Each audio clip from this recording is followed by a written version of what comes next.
Você já se perguntou quanto vale uma vida? A minha foi avaliada em algumas cartas de baralho numa mesa de truco, numa noite quente de 1970. Consigo ver meu reflexo agora, no vidro da janela do meu apartamento. Uma senhora de cabelos grisalhos, rosto marcado pelo tempo, mãos que trabalharam mais do que deveriam. Tenho 71 anos, mas dentro desse corpo envelhecido ainda vive aquela menina de 16 anos que teve sua vida decidida entre um 12 e um 3 de paus. As luzes de São Paulo brilham lá embaixo. A cidade cresceu, mudou, se transformou tantas vezes desde aquela noite. Eu também. Mas algumas memórias são como tatuagens na alma. Não importa quanto tempo passe, continuam lá, às vezes mais vivas do que o presente. O cheiro de cachaça barata e fumaça de cigarro. O som das cartas batendo na mesa de madeira gasta. O riso dos homens. E aqueles olhos. Olhos frios como pedras de rio, me avaliando como se eu fosse mercadoria. Às vezes, ainda acordo no meio da noite sentindo aquele olhar sobre mim. Gosto de sentar aqui, nesta poltrona, com minha xícara de chá de camomila. De manhã será café forte, coado no pano como minha avó me ensinou. Mas à noite, quando as lembranças ficam mais pesadas, preciso de algo para acalmar. Deixo as luzes baixas e observo a cidade. Penso em quantas histórias como a minha estão escondidas por trás daquelas janelas iluminadas. Quantas mulheres carregam segredos que nunca puderam contar. Meus netos vêm me visitar aos domingos, trazem vida e barulho para este apartamento. Perguntam sobre minha juventude, como conheci o avô deles, como construí meus negócios. Conto histórias de superação, de trabalho duro, de perseverança. É verdade tudo o que conto, mas nunca contei a história completa. Como poderia? Como explicar a crianças que sua avó já foi propriedade de alguém? Minha filha às vezes me observa com curiosidade quando evito certos assuntos.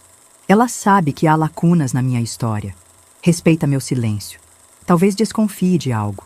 Às vezes penso que deveria contar a ela antes que seja tarde demais. Antes que eu leve essa história comigo. Esta manhã abri a gaveta da cômoda onde guardo minhas lembranças mais antigas. No fundo, sob cartas amareladas e fotografias desbotadas, está um baralho velho. As cartas estão gastas, manchadas pelo tempo. O contorno dos reis e valetes quase não se distingue mais. Mas não preciso ver as figuras claramente. Cada carta desse baralho está impressa na minha memória. Foi com um baralho idêntico a este que minha vida foi apostada. Eu me chamo Aparecida, mas por 2 anos me chamaram de Maria, como se meu nome verdadeiro pudesse ser apagado junto com tudo o mais que me pertencia. Como se trocar meu nome pudesse me transformar em outra pessoa. Talvez tenham conseguido, de certa forma. Pois a Aparecida que saiu daquela mansão em Santana não era a mesma que entrou. O telefone toca às vezes durante a noite. Número desconhecido. Atendo e ouço apenas silêncio, depois o clique da ligação sendo encerrada.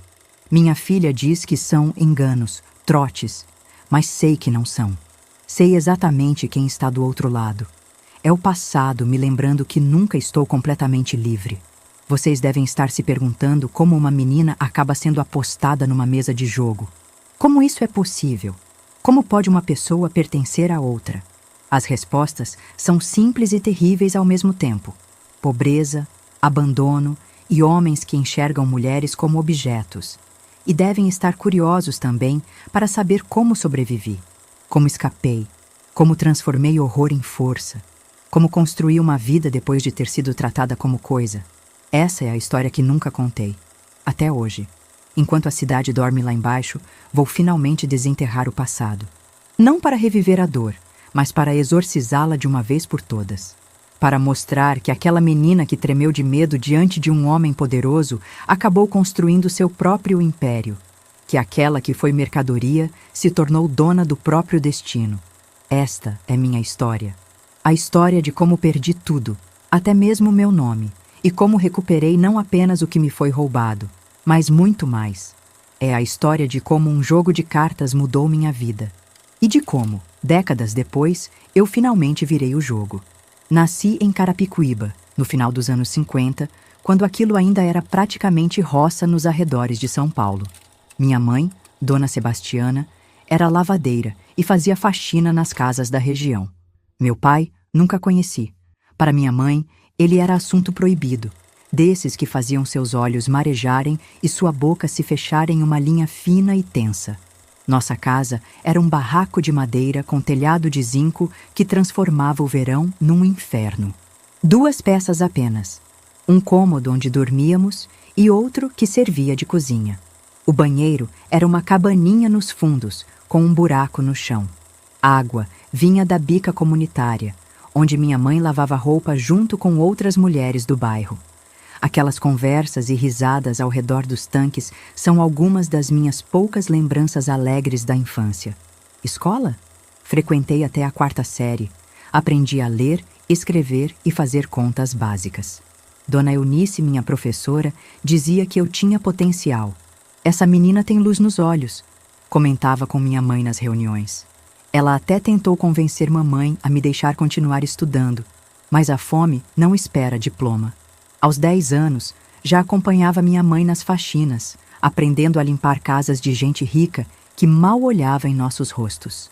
Cresci ouvindo: Cida, abaixa a cabeça; Cida, fala baixo; Cida, se comporta. Era como se existisse um manual invisível de como meninas pobres e negras deveriam se portar no mundo. Não questionar. Não sonhar alto demais. Não ocupar espaço. Minha mãe não fazia por mal. Estava apenas tentando me preparar para o mundo como ela o conhecia. Éramos apenas nós duas, até meus 14 anos, quando Benício apareceu. Tinha conhecido minha mãe na feira, onde ele trabalhava carregando caixotes. Alto, forte, com um sorriso fácil que fazia minha mãe corar como adolescente. No início, parecia uma bênção.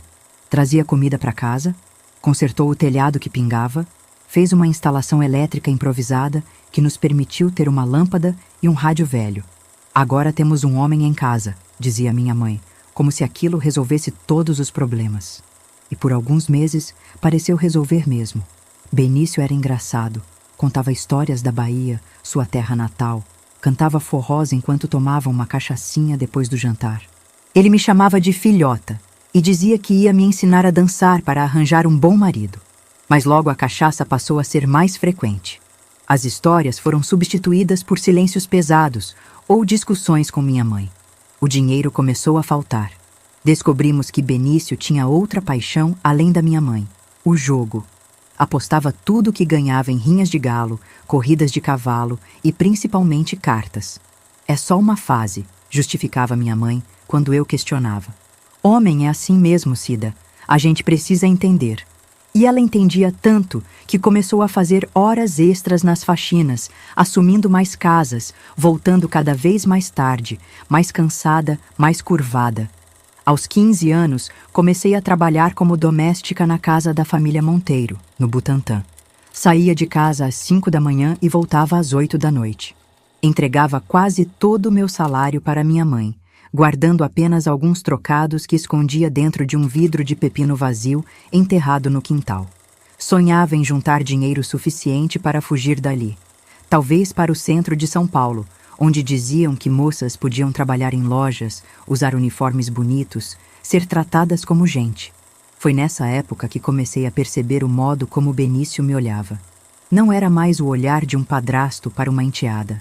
Era algo que me fazia sentir suja, que me obrigava a trocar de roupa escondida, a trancar a porta do banheiro com um arame retorcido quando precisava tomar banho. Minha mãe parecia não notar, ou talvez escolhesse não notar. Uma sexta-feira, a família Monteiro viajou e me dispensou mais cedo. Cheguei em casa e encontrei Benício sozinho, já embriagado, apesar de ainda ser meio da tarde. "Cadê mamãe?" perguntei parada na porta, sem querer entrar. "Foi fazer faxina na casa daquela madame no Jardim Europa. Vai dormir lá hoje." Meu estômago afundou. Inventei que precisava comprar pão e saí correndo. Passei a noite na casa de Zefinha, minha única amiga, filha de uma vizinha. Disse que tínhamos brigado, eu e minha mãe, e ela não fez perguntas. Na manhã seguinte, voltei cedo, esperando encontrar minha mãe. Mas era Benício quem me esperava na porta, barbeado, de banho tomado, vestindo sua única camisa boa. "Arrume-se, Cidinha." Vamos visitar uns amigos meus. Algo na voz dele me alertou. Não era um convite, era uma ordem. E pela primeira vez, entendi realmente o medo. Não aquele medo infantil do escuro ou de histórias de assombração. Era um medo adulto, frio, que sussurrava que algo terrível estava para acontecer.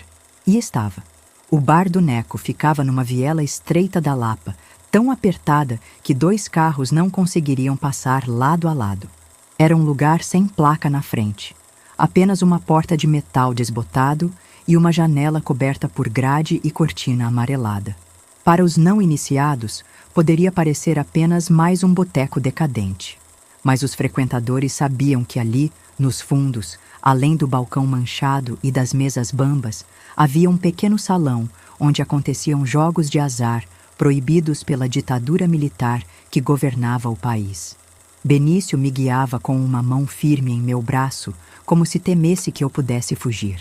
E eu queria. Deus sabe como eu queria. Mas para onde? Com que dinheiro? E o que aconteceria com minha mãe quando ela descobrisse? A fumaça dos cigarros formava uma névoa cinza azulada que pairava no teto baixo. O cheiro era uma mistura de suor, bebida derramada e comida frita. Homens de todas as idades se aglomeravam em grupos, alguns em pé ao redor do balcão, outros sentados em mesas espalhadas pelo salão principal. Quando entrei, senti o peso dos olhares masculinos. Era a única mulher naquele ambiente, com exceção de 2 garçonetes de meia-idade que circulavam entre as mesas. "Fica aqui", ordenou Benício, me acomodando num banquinho no canto. "Não conversa com ninguém." Fiquei ali, deslocada, desconfortável no meu único vestido bom. Um algodão estampado com flores pequenas que minha mãe tinha comprado numa promoção do Mapping, quando fiz 15 anos. Tentei me fazer invisível, mas era impossível. De vez em quando, algum homem passava e fazia um comentário, ou simplesmente me olhava de cima a baixo, sorrindo de um jeito que me fazia querer me cobrir com os braços. Benício desapareceu por uma porta nos fundos por quase 1 hora. Quando voltou, estava acompanhado por um homem que imediatamente capturou toda a minha atenção. Não era particularmente alto ou forte, mas havia algo em sua postura que transmitia poder. Vestia calça social e camisa de manga curta branca impecavelmente passada. Usava um relógio dourado que brilhava mesmo sob a luz fraca do bar. Seus cabelos negros eram penteados para trás com brilhantina, revelando um rosto anguloso, de sobrancelhas grossas e olhos escuros que pareciam avaliar tudo ao seu redor em termos de valor monetário. "Esta é a menina", disse Benício, me apresentando como se eu fosse um produto à venda. O homem me examinou sem pressa, me fazendo sentir como se estivesse nua sob seu olhar calculista. "Quantos anos tem?" Sua voz era grave, controlada. 16, respondeu Benício, antes que eu pudesse abrir a boca. "Sabe cozinhar? Limpar? Sabe tudo. Trabalha em casa de família desde os 14. É uma menina prendada." O homem sorriu, mas o sorriso não alcançou seus olhos. "Vamos ver se tem sorte no jogo hoje, Benício. Se sua dívida aumentar, talvez tenhamos que pensar em outros arranjos." Não entendi completamente o que estava acontecendo, mas senti um calafrio percorrer minha espinha. Benício evitava meu olhar. O homem, que descobri depois se chamar Armando Vilar, fez um gesto para que o seguíssemos até a sala dos fundos. A sala era pequena, mas menos enfumaçada que o salão principal. Uma única mesa redonda ocupava o centro, cercada por 5 cadeiras. Em um dos cantos, um homem corpulento de pé parecia ser uma espécie de segurança. Na mesa, outros 3 homens já estavam sentados, jogando cartas e bebendo. Notei as notas de dinheiro empilhadas no centro. Mais dinheiro do que eu jamais tinha visto na vida. "Senhores", disse Vilar, "este é Benício, de quem falei. E esta é a garantia dele." Todos os olhares se voltaram para mim e lutei contra o impulso de correr. Benício me empurrou para uma cadeira no canto e se sentou à mesa. Vilar tomou seu lugar e o jogo recomeçou. Era truco, descobri observando. O barulho das cartas batendo na mesa, as exclamações, os xingamentos quando alguém perdia uma rodada, tudo isso formava uma sinfonia macabra que embalava meu crescente pavor. As horas passaram. Benício bebia mais a cada rodada perdida. Vilar, por outro lado, não tocava em álcool e mantinha a mesma expressão impassível, independentemente das cartas que recebia. Uma das garçonetes me trouxe um refrigerante em um copo de vidro arranhado. Não consegui beber. Meu estômago estava amarrado em nós. Quando o relógio na parede marcou quase meia-noite, a situação de Benício era desesperadora. Sua pilha de dinheiro tinha se transformado em uma montanha de dívidas anotadas em um caderninho por um dos homens. Seu rosto estava vermelho, coberto de suor, e suas mãos tremiam levemente ao embaralhar as cartas. Foi então que ouvi as palavras que mudaram para sempre o curso da minha vida. "Não tenho mais dinheiro", disse Benício, sua voz pastosa pela bebida. Houve um momento de silêncio tenso. Os outros jogadores trocaram olhares. Vilar permaneceu impassível, apenas erguendo uma sobrancelha em questionamento. "Mas tenho algo mais valioso", continuou Benício, fazendo um gesto em minha direção. "A menina, trabalhadora, saudável, vale mais que dinheiro." O ar pareceu sumir da sala. Senti como se tivesse levado um soco no estômago. Benício não podia estar falando sério. Não podia estar me oferecendo como o quê? Pagamento? Garantia? Propriedade? Os outros homens pareceram tão chocados quanto eu, mas por razões diferentes. Eles olhavam do meu padrasto para mim, alguns com desconforto visível, outros com um interesse repentino que me fez sentir náuseas. Apenas Vilar manteve a compostura. Ele me estudou com mais atenção agora, seus olhos frios calculando meu valor. Depois de um longo momento que pareceu uma eternidade, ele falou: 3 rodadas. Se eu ganhar, a menina vem comigo como pagamento da dívida. Se você ganhar, a dívida está limpa. Tudo zerado. Benício nem hesitou. Feito. Não houve perguntas sobre o que eu pensava, sobre o que eu queria. Naquele momento, entendi com perfeita clareza que para eles eu não era uma pessoa. Era uma mercadoria. Algo a ser negociado, trocado, possuído. As 3 rodadas seguintes foram como um pesadelo em câmera lenta. Observei as cartas sendo distribuídas, ouvindo meu coração martelar nos ouvidos. Benício, bêbado e desesperado, jogava com imprudência. Vilar, calculista e sóbrio, jogava com a precisão de quem sabia exatamente o que estava fazendo. Quando a última carta caiu, selando meu destino, Benício jogou suas cartas na mesa com um palavrão. Ele tinha perdido. Eu tinha sido perdida. "É sua agora", ele disse a Vilar, sem sequer olhar para mim. Então se levantou, cambaleou até a saída e desapareceu na noite, abandonando não apenas o jogo, mas também a última migalha de humanidade que poderia haver nele. Vilar se virou para mim, aquele mesmo sorriso frio nos lábios. "Vamos, Maria. Sua nova vida começa agora." Maria. Ele já tinha mudado meu nome, como se Aparecida tivesse morrido naquela mesa de jogo, junto com minha liberdade, minha infância e minhas esperanças. E, de certa forma, tinha mesmo. Saímos do bar do Neco em um Opala preto, tão polido que refletia as luzes dos postes como um espelho.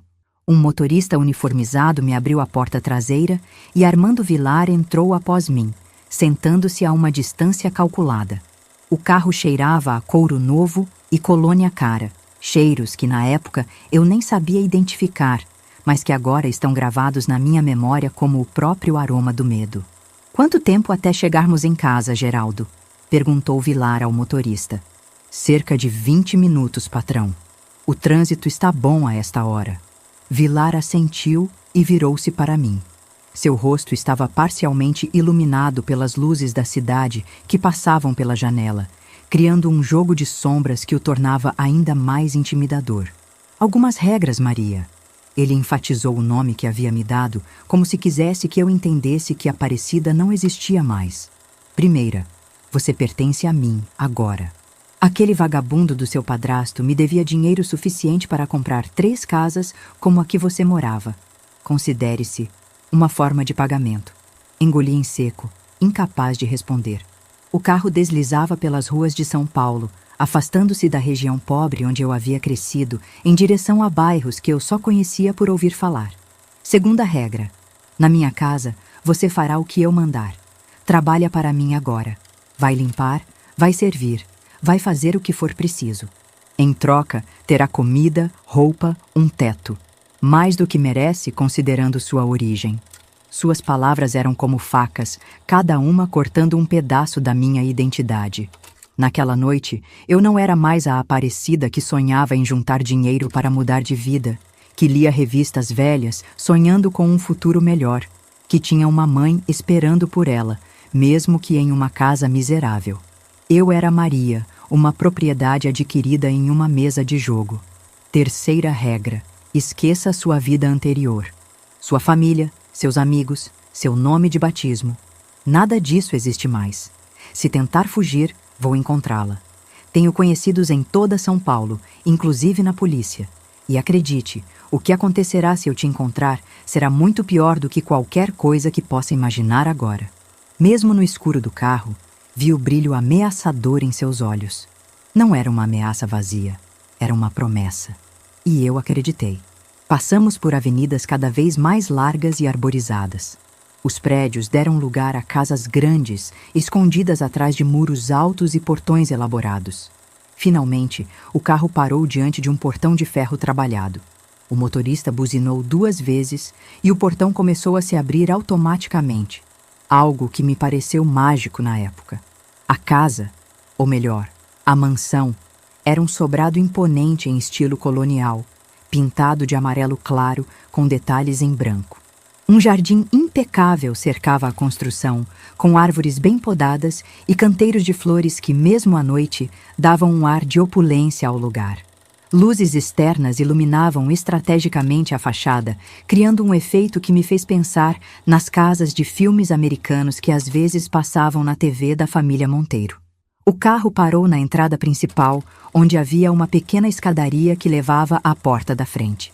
O motorista abriu minha porta e fez um gesto para que eu saísse. Minhas pernas tremiam tanto que quase caí. Vilar desceu em seguida, ajeitando seu paletó como se estivesse chegando de um compromisso social comum, não de uma noite onde havia apostado pelo direito de possuir uma adolescente. A porta da casa se abriu antes mesmo que subíssemos os degraus. Uma mulher de meia idade, vestida com um uniforme cinza e avental branco, apareceu. Tinha o rosto severo, cabelos grisalhos presos em um coque apertado, e me lembrou imediatamente das freiras rígidas que às vezes visitavam nossa escola. "Boa noite, senhor Vilar", ela disse, inclinando levemente a cabeça. "Dona Neuza, esta é Maria." Vilar me empurrou levemente para frente. "Ela vai trabalhar aqui a partir de agora. Cuide para que aprenda as regras da casa. Quero-a limpa e pronta no meu escritório em 1 hora." "Sim, senhor", respondeu Dona Neuza, me examinando com olhos críticos. Vi nela não uma potencial aliada, mas alguém que cumpriria ordens sem questionar. Vilar entrou na casa sem olhar para trás, desaparecendo por um corredor à direita. Fiquei parada na entrada, segurando minha bolsa de pano surrada, o único pertence que trazia comigo, sentindo-me menor do que nunca. "Venha", ordenou Dona Neuza, me conduzindo por outro corredor em direção aos fundos da casa. "Não toque em nada." O interior da mansão era ainda mais impressionante que o exterior. O piso de mármore brilhava sob lustres de cristal. Móveis que pareciam antigos e caros decoravam os ambientes. Quadros que retratavam paisagens e pessoas de aparência importante adornavam as paredes. Era um mundo completamente diferente do meu, onde o luxo mais extravagante que tínhamos era um rádio-relógio que Benício consertou certa vez. Descemos por uma escada de serviço estreita até o que parecia ser o porão da casa, mas era, na verdade, uma área de serviço ampla. Havia uma lavanderia com máquinas enormes, uma despensa do tamanho da minha casa inteira e um corredor com várias portas fechadas. Dona Neuza abriu uma dessas portas, revelando um quarto pequeno e simples. Uma cama de solteiro, um armário de madeira, uma cadeira e uma mesinha compunham toda a mobília. Havia uma janela gradeada, alta demais para que se pudesse olhar para fora sem subir na cadeira. "Este é seu quarto. O banheiro é no fim do corredor, compartilhado com as outras empregadas. Você tem 15 minutos para tomar banho. Deixarei um uniforme limpo sobre a cama." Vista-se e espere aqui. Virei buscá-la para levá-la ao Sr. Vilar. Antes que eu pudesse fazer qualquer pergunta, ela saiu, fechando a porta atrás de si. Não ouvi o som de chave, mas senti-me trancada mesmo assim, presa pelo peso das circunstâncias, tanto quanto por qualquer fechadura física. O banheiro era simples, mas mais limpo e melhor equipado que o da minha casa. Tomei banho mecanicamente, deixando a água quente, um luxo ao qual eu não estava acostumada. Lavar as lágrimas que finalmente comecei a derramar. Chorei silenciosamente, com medo que alguém ouvisse e isso trouxesse alguma punição. Quando voltei ao quarto, encontrei sobre a cama um uniforme cinza semelhante ao de Dona Neuza, mas sem o avental. Havia também roupas íntimas novas, ainda com etiqueta. Vesti-me rapidamente, sentindo o tecido sintético áspero contra minha pele. As roupas eram um pouco grandes, mas serviriam. Sentei na beira da cama, olhando para minhas mãos. Nelas vi as pequenas cicatrizes e calos formados pelos anos de trabalho doméstico. Marcas de uma vida difícil que, ironicamente, agora pareciam pertencer a uma época feliz em comparação com o que me aguardava. Exatamente 15 minutos depois, Dona Neuza voltou. Venha, o senhor está esperando. Seguia pelos corredores da casa, memorizando instintivamente cada curva, cada porta, cada detalhe que pudesse ser útil mais tarde. Era um hábito que tinha desenvolvido desde pequena. Conhecer as rotas de fuga, saber onde me esconder quando necessário. Na casa da família Monteiro, isso me salvou várias vezes do filho mais velho, que tinha mãos rápidas e olhos gulosos. O escritório de Vilar ficava no andar superior. Uma sala ampla forrada de livros que eu duvidava que ele tivesse lido. Uma escrivaninha imponente ocupava o centro do ambiente, e atrás dela, em uma cadeira de couro giratória, estava Armando Vilar. Ele havia trocado a roupa por um robe de seda vinho e segurava um copo de alguma bebida âmbar. "Pode se retirar, Dona Neuza", ele disse, sem tirar os olhos de mim. A governanta saiu, fechando a porta atrás de si com um clique suave, mas definitivo. Vilar indicou uma cadeira à frente da escrivaninha. "Sente-se." Obedeci, mantendo os olhos baixos como havia aprendido a fazer na presença de gente importante. "Olhe para mim quando eu falar com você", ele ordenou, sua voz calma, mas com um tom subjacente de ameaça. Levantei os olhos, encontrando seu olhar penetrante. Ele sorriu, satisfeito com minha obediência. "Você deve estar se perguntando o que vai acontecer com você aqui", ele começou, girando lentamente o copo entre os dedos. "A resposta é simples. O que eu quiser. Entendeu?" Assenti em silêncio. "Responda quando eu fizer uma pergunta." "Sim, senhor", consegui murmurar, minha voz quase inaudível. "Melhor. Você tem alguma ideia do valor de uma pessoa, Maria? Sabe quanto custa uma vida?" A pergunta me pegou de surpresa. Não sabia o que responder. A maioria das pessoas acha que uma vida humana é algo precioso, inestimável, continuou ele, sem esperar minha resposta. Mas a verdade é que tudo tem um preço. Algumas vidas valem milhões. Outras, ele fez um gesto em minha direção, podem ser compradas por algumas cartas de baralho e uma dívida de jogo. Suas palavras eram frias, calculadas para me diminuir, para me fazer entender meu lugar em seu mundo. E funcionou. Naquele momento, senti-me verdadeiramente sem valor. Uma mercadoria descartável. Seu padrasto era um homem fraco, continuou Vilar. Homens fracos não deveriam ter responsabilidades. Eles sempre falham, sempre traem. Foi um favor que fiz a você, tirando-a daquela vida miserável. Um favor. Era assim que ele via, como se me comprar numa aposta fosse um ato de caridade. A partir de amanhã, você vai trabalhar. Vai aprender a servir adequadamente, a se comportar como se espera. Mas hoje, ele se levantou, dando a volta na escrivaninha até parar bem na minha frente. Hoje, você vai entender exatamente a quem pertence agora. Foi nesse momento que percebi, com absoluta clareza, o verdadeiro horror da minha situação. O que estava prestes a acontecer naquela sala seria apenas o começo de um longo pesadelo. Se fecho os olhos agora, mais de 50 anos depois, ainda posso sentir o cheiro daquela colônia cara, Ouvir o tilintar do gelo em seu copo, ver o brilho predatório em seus olhos. Aquela noite marcou o fim da minha infância de maneiras que palavras jamais poderão descrever adequadamente. A vida de Aparecida terminou oficialmente naquele escritório. E a existência de Maria, a propriedade, a serva, a sobrevivente, começou. Os dias que se seguiram à minha chegada naquela casa se misturam em minha memória como manchas de tinta borradas pela chuva.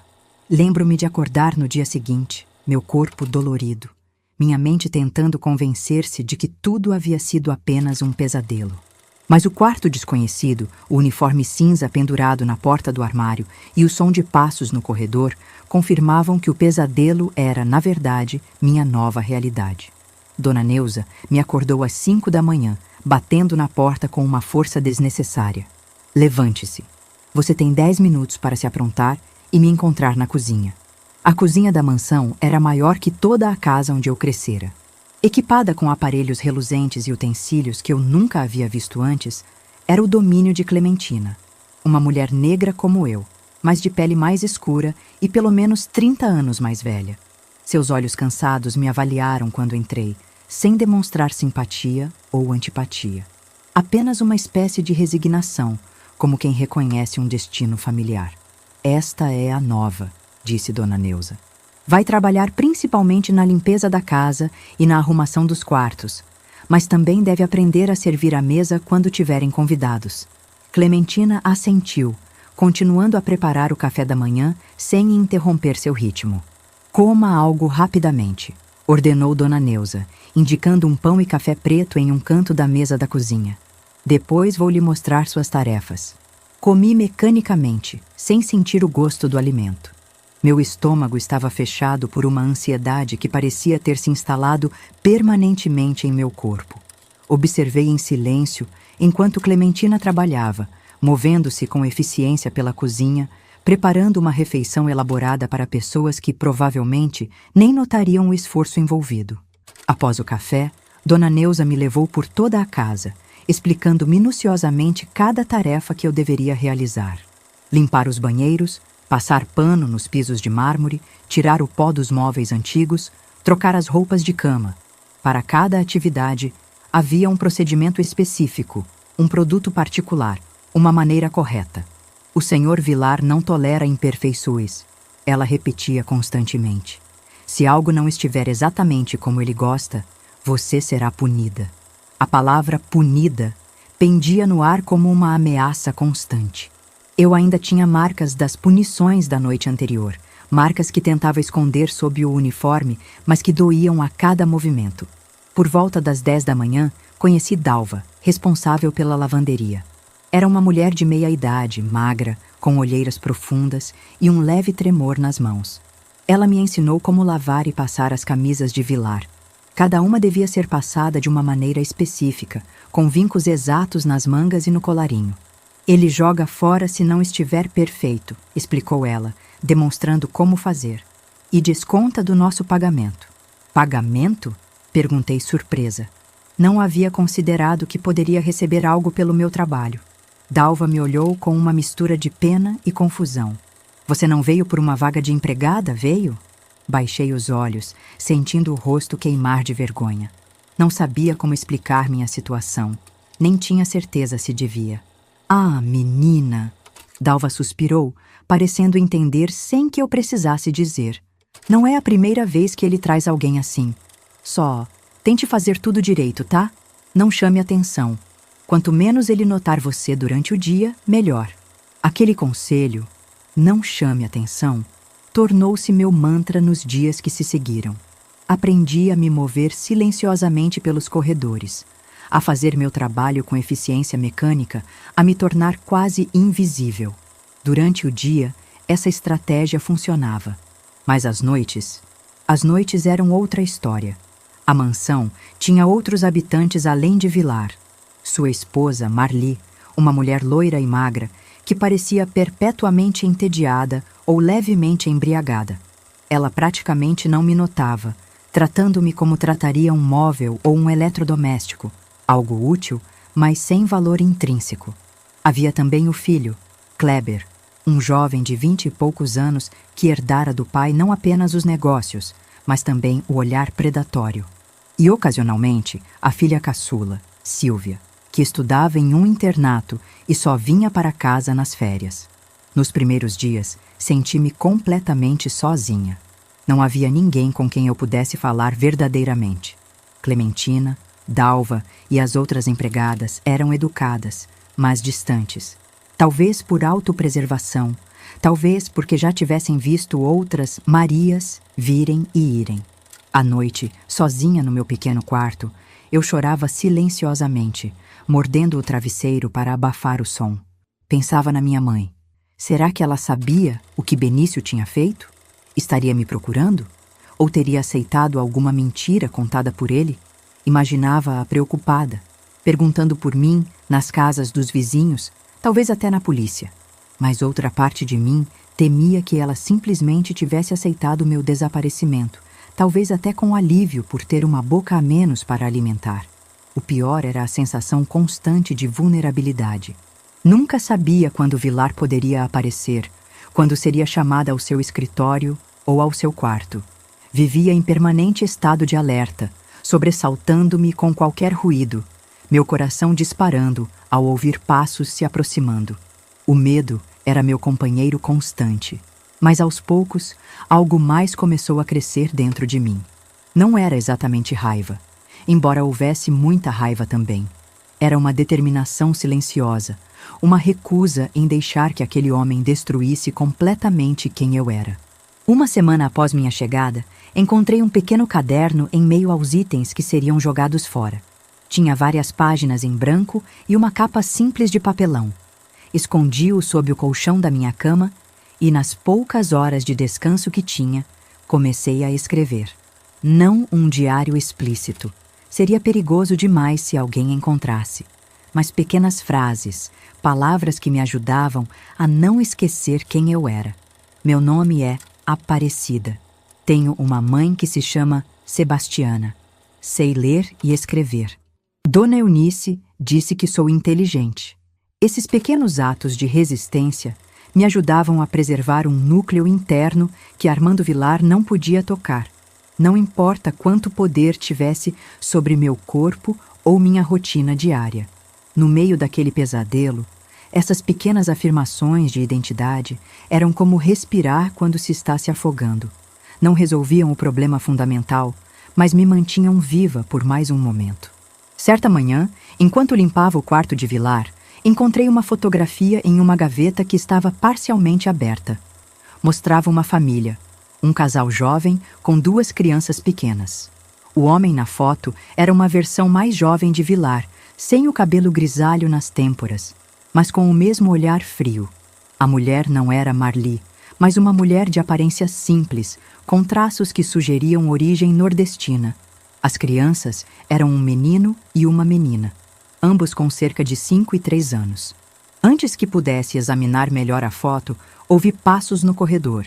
Rapidamente, fechei a gaveta e voltei a arrumar a cama. Mas aquela imagem ficou em minha mente. Quem era aquela mulher? O que havia acontecido com ela? Vilar tinha outra família antes? Essas perguntas me deram algo em que pensar além do meu próprio sofrimento, e percebi que conhecimento poderia ser poder. Comecei a prestar mais atenção às conversas, a observar detalhes, a coletar informações. Não sabia como ou quando isso poderia ser útil, mas instintivamente entendi que entender aquela casa e seus habitantes era fundamental para a minha sobrevivência. Uma das descobertas mais perturbadoras veio algumas semanas depois da minha chegada. Estava limpando um dos quartos de hóspedes quando ouvi Vilar e seu filho conversando no corredor. Parei, imóvel, esperando que passassem sem me notar. O problema com o frigorífico de Osasco está resolvido, dizia Kleber. Aquele fiscal não vai mais nos incomodar. Tem certeza? A voz de Vilar era baixa, controlada. Absoluta. Ele entendeu que cooperar é mais saudável e lucrativo. Vilar riu, um som sem alegria. E os outros negócios? Tudo conforme o planejado. A mercadoria chega na terça. Já temos compradores para pelo menos metade do lote. Ótimo. Se continuar assim, Em alguns anos você poderá assumir tudo. E o que vai fazer, pai? Se aposentar? Talvez. Tenho uma propriedade no interior do Paraná que poucos conhecem. Seria um bom lugar para descansar. Os passos se afastaram e suas vozes se tornaram indistinguíveis. Mas aquela conversa me deu uma visão do mundo em que eu havia caído. Os negócios de Vilar claramente não se limitavam aos açougues que ele oficialmente possuía. Havia algo ilegal acontecendo. Algo que envolvia suborno de fiscais e mercadoria não especificada. Na semana seguinte, enquanto servia café após o jantar, observei uma reunião na sala de estar. Vilar, Kleber e 3 homens que nunca tinha visto antes discutiam números, locais, datas de entrega. Em um momento, um deles mencionou a carga que veio do Paraguai e como tinha sido mais fácil que o esperado. Contrabando. A palavra apareceu em minha mente como uma revelação. Armando Vilar não era apenas um homem cruel que me mantinha em cativeiro. Era um criminoso envolvido em operações ilegais.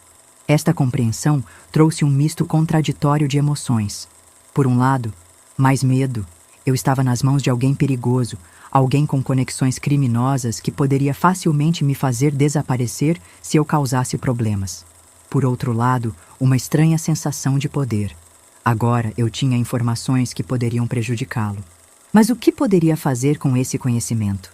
Quem acreditaria em uma menina negra, pobre, sem documentos, contra a palavra de um homem rico e respeitado na sociedade? A polícia? Nos anos 70, sob a ditadura militar, a polícia era mais propensa a colaborar com homens como Vilar do que a ajudar pessoas como eu. Mesmo assim, comecei a guardar cada fragmento de informação, cada nome mencionado, cada negócio discutido em minha presença.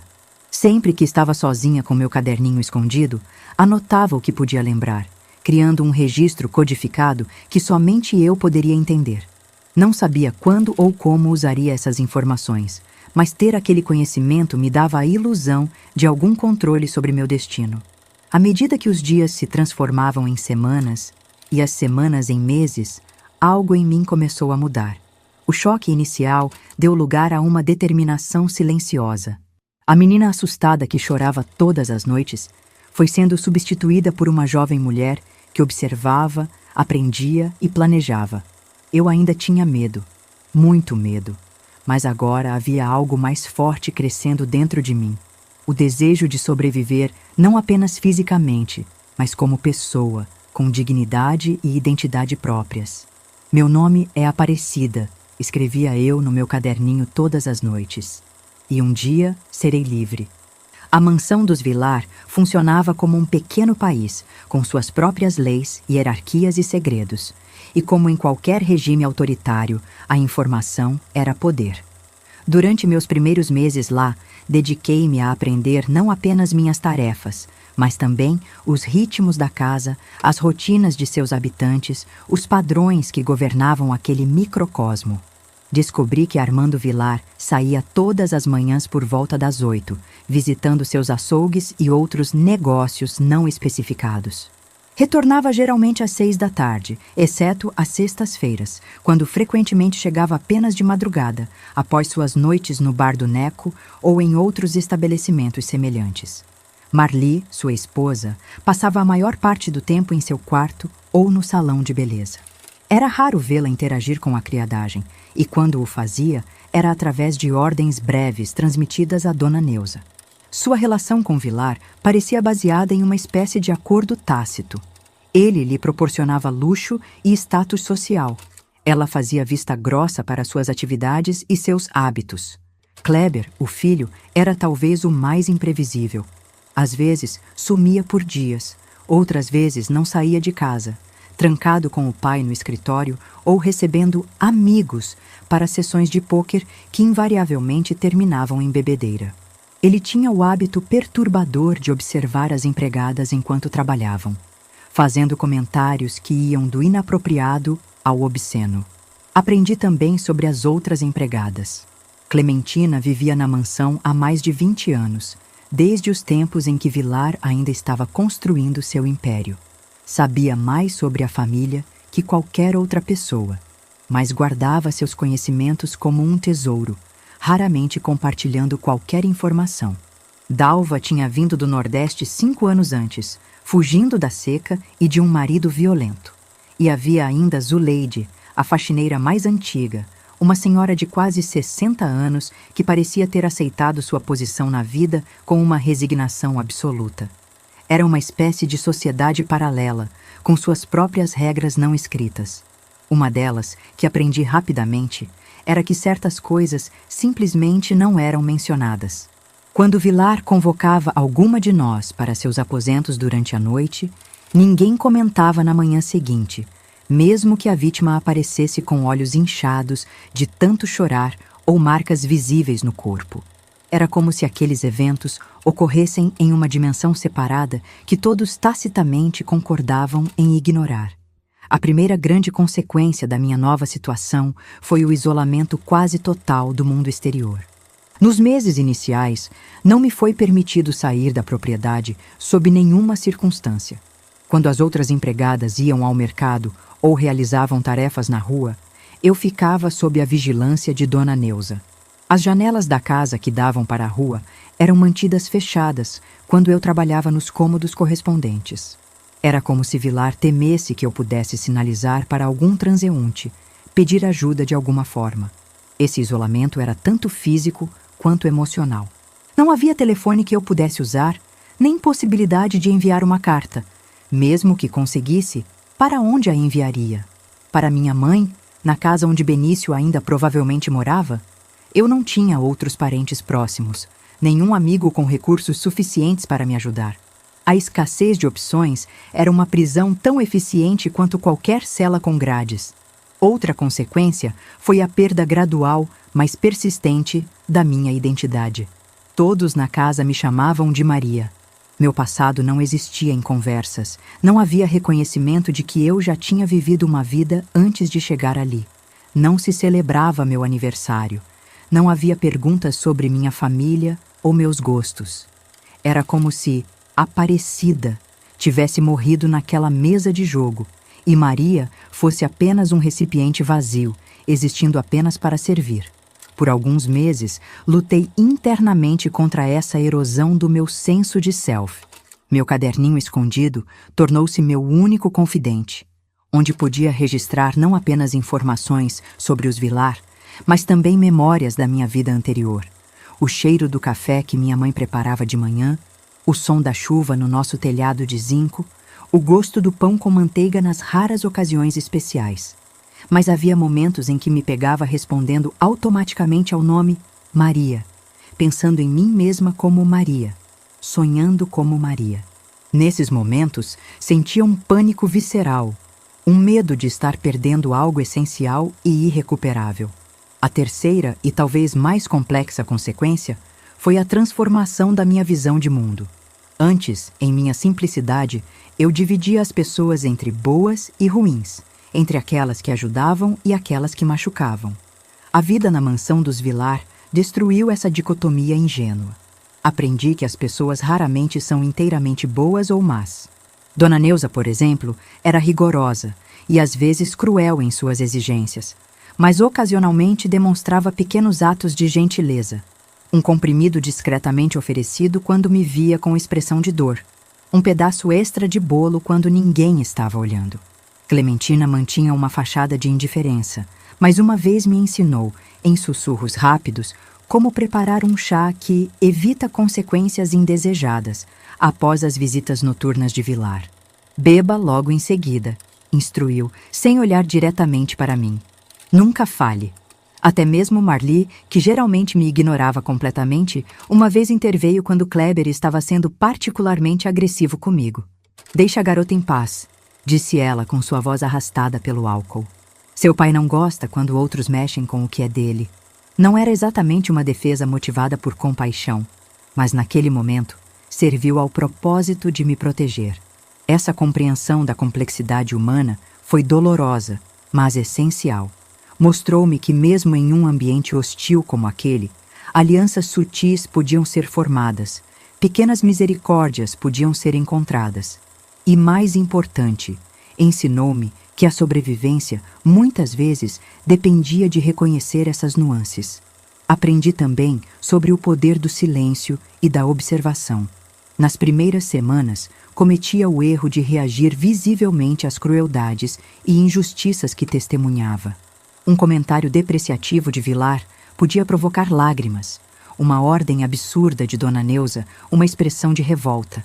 Cada reação era punida, cada emoção exposta era usada contra mim. Gradualmente, desenvolvi o que chamaria mais tarde de rosto de empregada. Uma expressão neutra que revelava nada, que absorvia insultos e ordens com a mesma placidez com que uma parede absorve som. Por trás dessa máscara, porém, minha mente registrava tudo, analisava tudo. Por volta do 3º mês, comecei a notar uma mudança sutil no tratamento que recebia. Vilar parecia menos interessado em me humilhar diariamente, delegando cada vez mais essa tarefa a Dona Neuza ou simplesmente me ignorando. Suas visitas noturnas tornaram-se menos frequentes, embora não menos aterrorizantes quando ocorriam. Essa mudança coincidiu com a chegada de uma nova empregada, Jussara, uma moça de 18 anos vinda do interior de Minas Gerais. Alta, de pele clara e olhos verdes, ela havia sido contratada como acompanhante para Sílvia, a filha de Vilar, que estava retornando do internato para as férias de verão. Mas percebi logo o real motivo de sua presença pelos olhares que Vilar lhe lançava durante as refeições que servíamos. Se isso deveria me trazer alívio, não trouxe. Ao invés de sentir-me grata por não ser mais o principal alvo de suas atenções, senti uma culpa avassaladora, como se de alguma forma eu fosse responsável pelo que aconteceria com Jussara. Nas primeiras noites após perceber o interesse de Vilar pela novata, mal consegui dormir, atormentada pela ideia de que meu alívio vinha ao custo do sofrimento de outra pessoa. Foi talvez o momento mais escuro da minha experiência na mansão. Aquele em que quase perdi minha bússola moral. Quase aceitei que a sobrevivência de um poderia vir ao custo da dor de outro. Quase, mas não completamente. Numa noite quente de dezembro, enquanto todos dormiam, bati suavemente na porta do quarto de Jussara. Quando ela abriu, surpresa e sonolenta, sussurrei: "Tranque sua porta à noite, sempre. Se ele vier, diga que está passando mal." Menstruação é uma desculpa que ele respeita por nojo, não por consideração. Seus olhos se arregalaram, compreendendo imediatamente. Não dissemos mais nada. Palavras eram perigosas naquela casa onde as paredes pareciam ter ouvidos. Mas naquela breve troca, formamos uma aliança silenciosa. Nas semanas seguintes, Jussara e eu desenvolvemos um sistema discreto de apoio mútuo. Um olhar, um gesto sutil eram suficientes para transmitir avisos ou oferecer conforto. Quando uma de nós era convocada, a outra garantia que houvesse água quente para banho depois, ou um chá calmante, ou simplesmente um momento de silenciosa companhia na lavanderia vazia. Foi Jussara quem me trouxe as primeiras notícias do mundo exterior em meses. Tendo mais liberdade para acompanhar Sílvia em passeios, ela absorvia informações de jornais, conversas de rua, rádios de táxi. Através dela, soube que o Brasil vivia o auge da repressão militar, que pessoas desapareciam por criticar o governo, que havia protestos nas universidades e operações policiais nas favelas. O mundo lá fora não parecia muito mais seguro que a mansão dos Vilar. Uma informação particularmente perturbadora veio em meados de janeiro de 1971. Jussara soube, através de uma conversa entre Sílvia e uma amiga, que uma mulher tinha sido encontrada morta perto do bar do Neco poucos dias após meu desaparecimento. Uma mulher descrita como de cor, possivelmente prostituta. A notícia ocupara apenas um pequeno parágrafo nos jornais populares. Acha que poderia ser? Jussara deixou a pergunta no ar durante um raro momento em que estávamos sozinhas dobrando lençóis na lavanderia. Não, respondi, sentindo um calafrio. Minha mãe não frequentava aquela área. Além disso, ela deveria estar trabalhando naquela noite, dormindo na casa da patroa. Mas a semente da dúvida estava plantada. E com ela, outra emoção que não tinha permitido a mim mesma sentir completamente até então. Raiva. Raiva de Benício por ter me apostado. Raiva de Vilar por ter me comprado. Raiva de minha mãe por ter trazido aquele homem para nossas vidas. Raiva de um sistema que permitia que pessoas fossem tratadas como propriedades. Raiva de Deus, se é que existia, por ter permitido que tudo isso acontecesse. A raiva era perigosa. Se expressa, poderia me destruir. Mas contida e canalizada, percebi que poderia ser combustível. Combustível para planejar, para resistir, para sobreviver, até que uma oportunidade de escape surgisse. Foi nesse estado de determinação furiosa, porém controlada, que comecei a formular o que seria minha primeira tentativa real de fuga. A chegada do Carnaval de 1971 proporcionaria uma distração suficiente. Os Vilar planejavam uma viagem para sua casa de praia em Guarujá. A criadagem estaria reduzida, a vigilância menos intensa. Eu não tinha dinheiro, não tinha documentos, não tinha para onde ir. Mas tinha algo que nem Armando Vilar, com todo o seu poder, havia conseguido tirar de mim completamente: esperança. Enquanto dobrava os lençóis de seda importada que cobririam a cama onde meu algoz dormiria, fiz uma promessa silenciosa a mim mesma. Aquela seria a última temporada de chuvas que passaria na mansão dos Vilar. De alguma forma, encontraria meu caminho de volta à liberdade. O que eu não sabia então era que o preço dessa liberdade seria ainda mais alto do que eu poderia imaginar. O Carnaval de 1971 chegou com a promessa de 4 dias em que o país inteiro parecia esquecer seus problemas. Para a família Vilar, significava sua viagem anual para a casa de praia em Guarujá. Para mim, representava a primeira oportunidade real de recuperar minha liberdade. Meu plano era simples, talvez simplista demais. Os Vilar partiriam na sexta-feira de manhã, levando apenas Clementina e o motorista com eles. Dona Neuza, Dalva, Zuleide e eu ficaríamos para manter a casa em ordem. No sábado à noite, quando Dona Neuza estivesse no quarto assistindo às novelas que tanto gostava, eu escaparia pela porta dos fundos. Jussara me emprestaria algum dinheiro que havia economizado, o suficiente para um ônibus até o centro da cidade. De lá, bem, eu ainda não tinha certeza. Talvez procurasse a família Monteiro, meus antigos patrões. Ou talvez encontrasse alguma instituição de caridade que pudesse me acolher. Tem certeza disso, Cida?